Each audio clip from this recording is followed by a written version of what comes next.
My name is Tim Hague Sr. I'm a speaker, author, and I have Parkinson's disease, and I am a PD Avenger. Welcome to Coffee with Tim, a conversation of life and Parkinson's. Well, I was quite, couldn't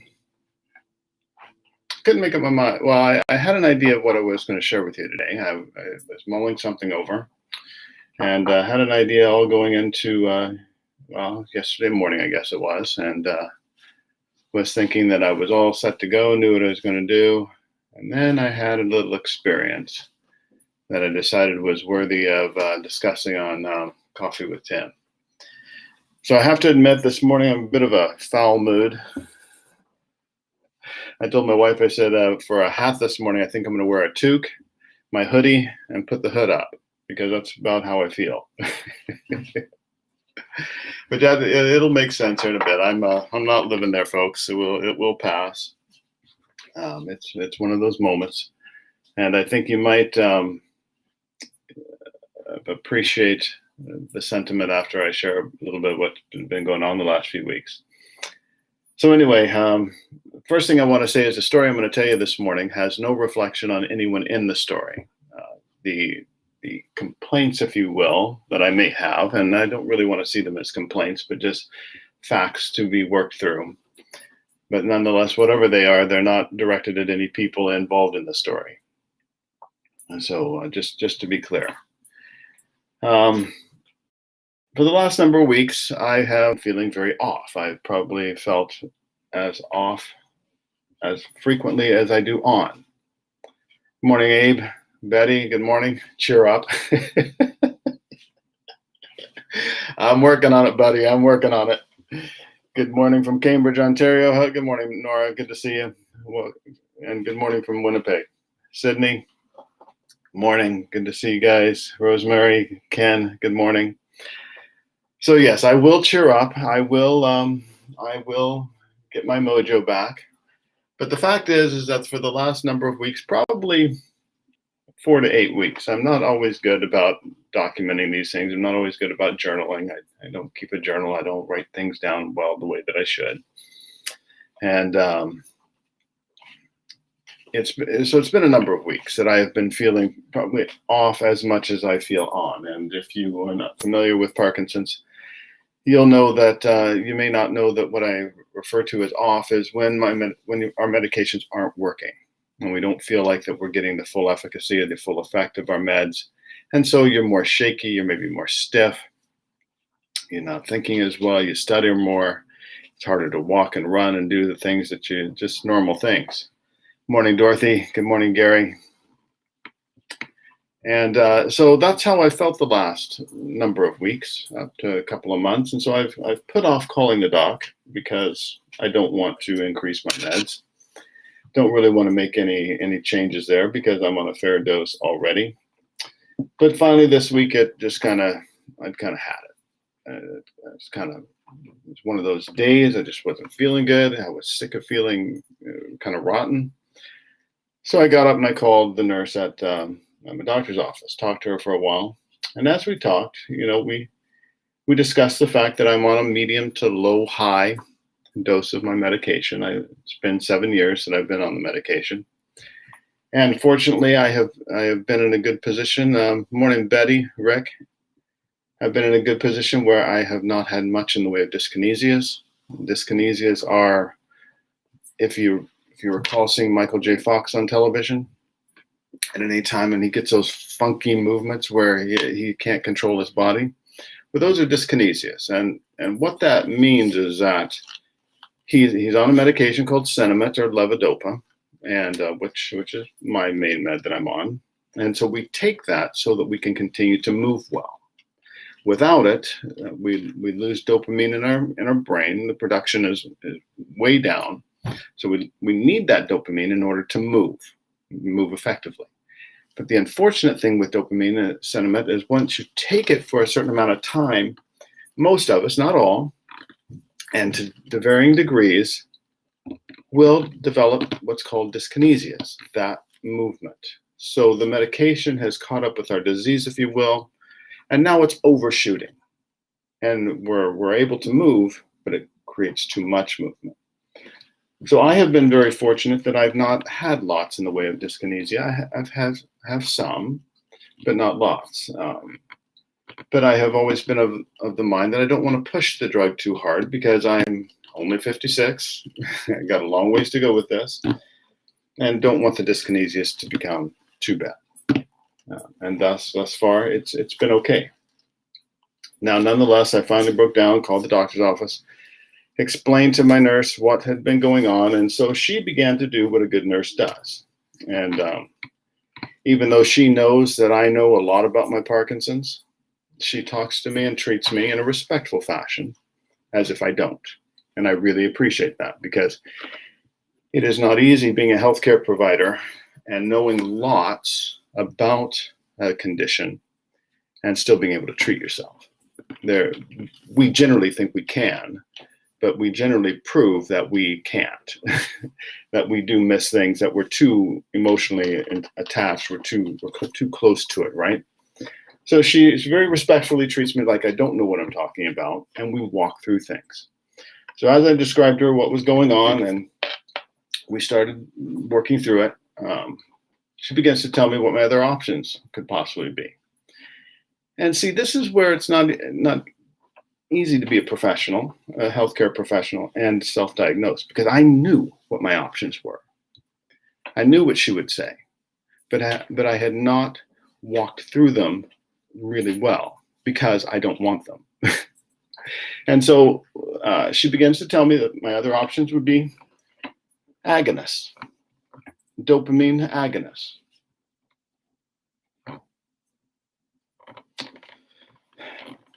Well, from what I can tell, dopamine agonists are straight from hell. All right. I know that's a little maybe over the top. I know that agonists work well for some people, but I have heard so many stories. I have met so many people with so many bad stories about agonists that it just drives me crazy. Agonists are drugs that are called apomorphine, ropinirole or Requip. I always have a hard time with this word. Retigating or the Neuropatch, and Pramipexole or Mirapex. Now I'm just going to read you a snippet here from the Davis-Finney Every Victory Counts manual so that you have a good, clear idea of what these drugs do. Dopamine agonists are a group of medication that mimic the effects of dopamine. These medications have a longer lasting effect and can help control symptoms over a longer period of the day. Good. Dopamine agonists can be associated with sedation and what are called sleep attacks. Sleep attacks include falling asleep during activities such as eating, talking, or driving. Some people feel a sense of excessive sleepiness while on these medications, and this serves as a warning sign of the risk for sleep attacks. Dopamine agonists can increase your risk of impulse control problems, such as pathological gambling, excessive spending, hypersexuality, and excessive eating. This is sounding to me like one of those situations where the cure is worse than the disease. Now, you'll forgive me. I have the dog with me this morning. Yes, Bella is with me because nobody else is at home, and I wanted to make sure she stayed quiet. So aside from these group of medications, my nurse suggested that I consider Duodopa. That is the levodopa pump. It's about a 2-pound brick that hangs on your side. They run a tube into your belly, into your gut, and instead of taking your meds orally, we pump it in through this little pump. Think of an insulin pump, only way bigger. That was discussed, as well as deep brain stimulation. So once we were done with this conversation, I sat and thought about it and thought to myself, so here are my options. Increase my levodopa, run the risk of not being able to sit still, have potentially more and more dyskinesias, start medication that has a very real risk of turning me into a gambling, sex-crazed eating machine who falls asleep in his plate. And that's a little overstated. or undergo brain surgery, or wear this brick on my side when I try to run, cycle, et cetera, et cetera. Oh, and don't pull the tube out of your belly while you're at any of those things.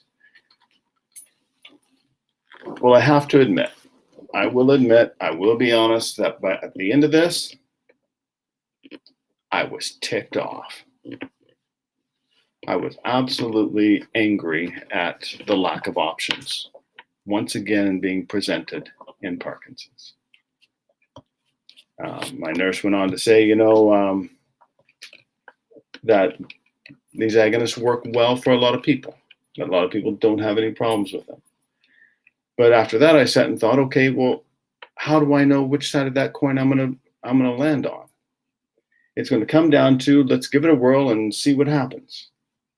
And there's a big chunk of me that's not prepared to take that kind of risk, because I have talked to people all over the world, who have been on agonists. And this, maybe this is the nurse just hearing the bad stories, but I have talked to people who have been bankrupt by it, have had their marriages fall apart by them, have had their overall health compromised because of them. And when they did try to come off of them, it was just horrendous. So I was stuck at the end of the day, not quite knowing, well, and I don't have to decide what I'm going to do yet. So there's still time on my hands. But I just sat thinking to myself, you know what? We just landed a dune buggy on Mars so that we can collect rocks and see if there's any life there. How many billions of dollars did that cost? In the past year, we have developed how many? Multiple vaccines for COVID. Yet in the past 200 years, this is the best we can do for Parkinson's? This is the best we can do? I just don't buy it. The last year has shown us that when science wants to, when pharma wants to, they can get down to business. When there's urgency there, governments and pharma and money can be applied. Money can be put to the task, and we can find things to do for things that the masses feel are important. And I am just convinced that this is why one of the reasons why we need to be more vocal, more active, more deliberate, and occasionally be upset about how Parkinson's is treated. There is no reason for this disease to not be under better control. We have the ability. If we can put a rover called Perseverance, reminds me of a good book, if we can put a rover on Mars, if we can come up with this many vaccines in a year, there's no reason in the world why my tremor can't be controlled. There's no reason in the world why we can't find some things to treat this thing called Parkinson's. Instead of treating it like one disease, actually figuring out what's going on. I often say, if we treated cancer the way that we treat Parkinson's, the world would be up in an absolute uproar. Because we don't treat breast cancer like we do bone cancer, like we do brain cancer, like we do bowel cancer, like we do pancreatic cancer, because they're all different cancers. And that's more than likely exactly what we're facing with Parkinson's disease. But you know what, folks? We still don't know. We are still guessing. 200 years later, we're still guessing at what causes Parkinson's disease. And it's just not right. It is just not right. So what do we do? When we get a little ticked off, when we get a little dander wild, what do we do? Well, these are the reasons why I tried to be proactive and helped found the PD Avengers. This is the very type of reasons why I founded U-Turn Parkinson's. With the PD Avengers, there are a couple things coming up that help us in this regard. There's a red letter campaign that's going on right now. If you live in the States especially, you need to get in touch with us. The authors of the book, Ending Parkinson's, along with the PD Avengers, have put together a red letter that is being sent to the White House asking the president to ban the chemicals that we know cause Parkinson's, asking him to keep in place some of the funding that helps telemedicine. And there's one other piece that I'm forgetting off the top of my head here, but it's very important that you go to Ending Parkinson's. We'll go to pdavengers.com, and all the information is there on how you can get a red letter. It's red. We want them to stand out when they get to Washington. fill it out, send it in, and stand with us. Make your voice heard. That's the whole point of the PD Avengers, is to make our voices heard so that we have options. We should have more options in how we deal with this disease. We should not be stuck with a couple of surgical interventions, one gold standard med that works for most everybody, but not everybody, and then other medications whose side effects can be worse than the disease itself. We should have more options on the table. We shouldn't be stuck the way that we are. And then U-turn Parkinson's. This is the very reason I started U-turn Parkinson's. 10 years ago when I was diagnosed, everybody came out saying, the next best thing to your medication is your exercise. And I said, well, okay, then let's get exercising. Where do we go? Oh, well, we don't have anything. What do you mean we don't have anything? That's like saying chemo cures cancer, but we don't provide the chemo. You'll have to go find it on your own. Like, what the hell? Like what is that about? How do you tell me that exercise is medicine, but nobody provides the medicine? Well, I decided we were going to provide the medicine. And that's why we started U-turn Parkinson's, so that we could have some of the resources, some of the services that we need to live well with this disease. Yes, Brian Taroni, I remember you in Kyoto. I was shocked. My hair was back a little bit by your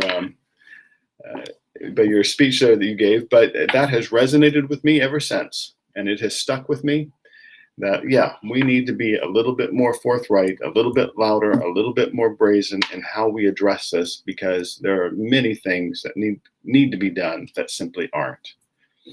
And so that's with U-turn Parkinson's. It's why we started U-turn Parkinson's, so that we could get out, get in the exercise, get in the social aspect, get in the emotional care, have community, and look after ourselves with this disease. So it's not been a great few weeks for me. It's not been a great week, but the important thing is, folks, I'm not going to live there. We're going to deal with what we need to deal with. We'll continue the conversation with the doc. We'll figure out what needs to happen on the medication side. We will likely begin the conversation of DBS. Well, we are going to start the conversation of DBS. Cheryl, my wife, and I have been talking about it. We're going to go meet with the tech about that in the coming weeks and just start the conversation so that we know what our options are. We know what that looks like and how to go forward with that. So I would love to hear your thoughts on all of this. I would, especially if you have had good responses with agonists. If you have had a good response with an agonist, I'd really like to hear that. I see, Thomas, you say you take 2 8 milligrams of Requip at night. How does that work for you? If you're willing to share that with us, I'd love to hear that. And anybody else who has been on an agonist, if you would be willing to tell me your good stories, I'd really like to hear those. Excuse me. And if you do have bad stories, I'm more than happy to hear those as well. It's just that I tend to be inundated with those. And I'm pretty sold on that side of the story. I feel like I need to try to balance my feelings about the agonist on the positive side, if it can be done. And if it can't be done, then so be it. But I'd really be interested in hearing more about that. So that is 20 minutes of ranting. It has nothing to do with what I thought I would talk to you about today. I was actually going to do a little strolling down memory lane about an old job that I had. Maybe we'll do that another day. But I'm looking forward to talking to you in a couple of weeks. I'm going to have back on the show, or not back, but on the show, a lady by the name of Linda Olson. Linda was literally hit by a train and came out of it, lived, but came out of it a triple amputee. And now, many years later, has Parkinson's disease. She has an absolutely fantastic story that I think you will thoroughly enjoy. I just finished reading her book, and I'm looking forward to sharing some of that with you. And I believe it's going to be 2 weeks from today is when she's going to be on. So I appreciate those of you who have suggested topics for the show. I'm looking at that as well. And let me just see if there's some things to respond to. Debbie Long, yes, I apologize. I got your message and I will respond to that as soon as I'm done here. I will do that straight away. I've been remiss in getting back to you on that. Brian, you said agonist, DBS, yes. Are you saying yes to both of those? You've had a positive response with agonist? And then anybody else here? Sydney, you said agonist made me a hyper exerciser, which was great. The other stuff, not so much. So you're saying there was other stuff that came along with it. I mean, it's great if it makes you a hyper exerciser, as long as Pat gets to see you sometimes. All right, let's see here.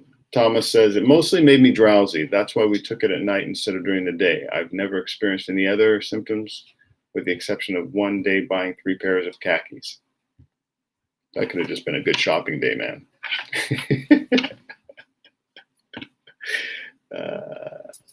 Oh, yeah, and Kathy Mayhew wants to know, can I share the name of the book so that you can read it ahead of time? I certainly can. It is called Gone. Because you've not heard the story yet, these are her prosthetic legs that she gets around on, but her name is Linda Olson, and the book is Gone, and I believe you can find it on Amazon. I haven't done, or not Amazon, yeah, Amazon. Haven't done all the research yet, but I believe it's there. Great book, great book. And I don't say this about lots of things, folks, because if you were to come and see my bookshelf, you would see that most of them on my bookshelf have papers tucked in them from where I've ripped off something and used it as my bookmark. Most of them still have those papers in them because I am a terrible reader. I just admit it. I'm a terrible reader. I get bored super easy. If a book keeps me past the first quarter of the book, it's done great. Most books don't get me past 3/4. It's just me. It's hard for me to get through a book. This book I read in under a week, probably 4 days. It is just absolutely fantastic. I love her story. I love the things that she had to tell, and I think you will enjoy it too. And I'm looking forward to having her on the show. All right, I think that's it for today. Thank you all for tuning in once again. I appreciate it. Thanks for listening to my rant. I hope that it's encouraging. My goal today was to simply say it's okay to get angry sometimes. It's okay to get upset with this disease sometimes. What it's not good is to live there. We don't want to live in our anger. We want to let it go, find positive ways of directing it. That's why I do PD Avengers. That's why I do U-Turn Parkinson's. If there's not stuff out there that's working for you, find a way to make it work. Make it work for you. And that's what I try to do. That's the positive spin that I try to take with it. And that's what I want to encourage you with and leave you with today. So like I told Cheryl before I came on, instead of the toque and the hoodie, went with my favorite hat, one of my favorite hats, and my favorite jacket. I feel a little better now. All right. Thomas says, at the end of the month, I'll be addressing Congress with the Michael J. Fox Foundation. Would love to talk offline. Yeah, absolutely. Absolutely. Let's do that. Drop me a DM after this and we'll connect. Geraldine, you're very welcome. And again, thank you to everybody. So until next week, have a great weekend. Remember, hug those you love, live your best, and persevere. Persevere. Because this race, your race, can be won as well. We can do this, folks. Let's just stay focused, stay positive, stay on the journey, and we will be seen through. Until next week, all my best. Take care.